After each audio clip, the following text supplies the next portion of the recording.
All right, breaking news into HQ. He was supposed to fight Terrence Crawford. Now it appears Manny Pacquiao has actually found his next opponent, Errol Spence Jr. in Las Vegas, August 21st. Pac-Man winner in 2019 over Adrian Broner and Keith Thurman. Spence Jr. beat Mikey Garcia and Sean Porter in 2019 to become WBC and IBF champ. He did fight again against Danny Garcia following a car accident in December of 2020. All right, let's bring in co-host of the Morning Combat Podcast, talking about Brian Campbell and Luke Thomas. And BC, after all these years, Manny Pacquiao still doing it at the age of 42. How do you size up this matchup? I mean, you want to count Pacquiao out for being 42 and out of the ring for upwards of 2 years by the time this fight happens. But I think we've learned our lesson against doing that when Pacquiao came back in 2019 and beat Keith Thurman and handed him his first defense in ways that we didn't think he could. So how do I size it up? Excitement. Two southpaws, both guys that certainly can rely on speed but also have great power. Obviously, you would like the younger Spence's chances better in his absolute prime, showing you that he really looks like to be a special one, an all-timer, and recovering nicely, as you mentioned, from that scary accident in which he bounced back and beat Danny Garcia handily. I think at the end of the day, this one looks fun. It looks competitive.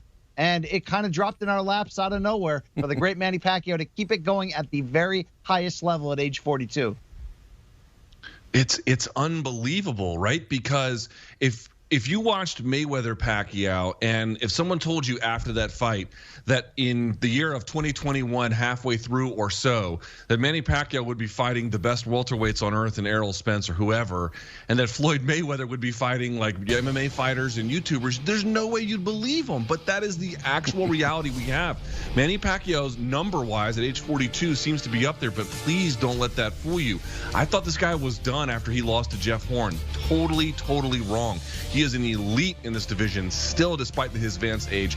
Very, very fast. Hasn't dropped off the cliff athletically at all. Obviously, the Keith Thurman win was pretty great. You have a guy who can do a lot of different things in Errol Spence versus a little bit more of a, sort of a fast, explosive mover in Manny Pacquiao. Should be an absolute fantastic contest.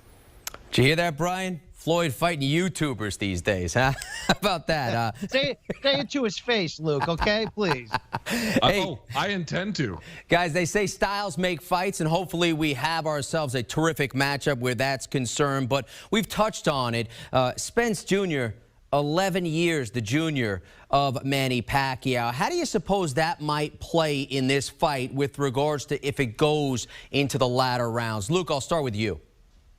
Yeah, there's been a couple of fights where we've noticed Manny Pacquiao who, if you look at like his calves, they're enormous. And that sort of sounds like weird examination, but really it's kind of important. He bounces and moves off of them for all 12 rounds if the fight goes that long. It's actually pretty critical. And there's been times where he's had cramping. There's been times where he couldn't get the lift and explosion, and that has pretty significant implications for his game. Now, I don't want the analysis to come down to whether or not Manny Pacquiao's calves feel good. I don't mean it that way, but I just mean to say at 42, despite the fact that he is very good, how long will that last round over round over round? Is he still the Manny of old through the first 6?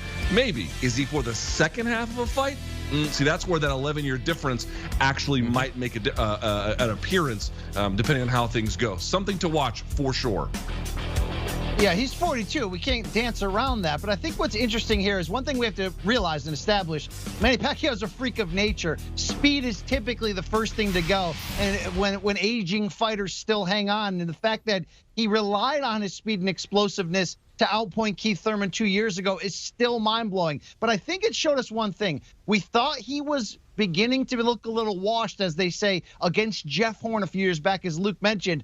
But also that was a time where Manny Pacquiao was a heavy favorite coming in a fight that even he admittedly said he didn't train and prepare to the level that he was used to. A busy time in his life in which he was juggling being a full-time senator in the Philippines with still being a prize fighter. Normally when you're talking about great fighters taking extended time off, you would be nervous about them coming back.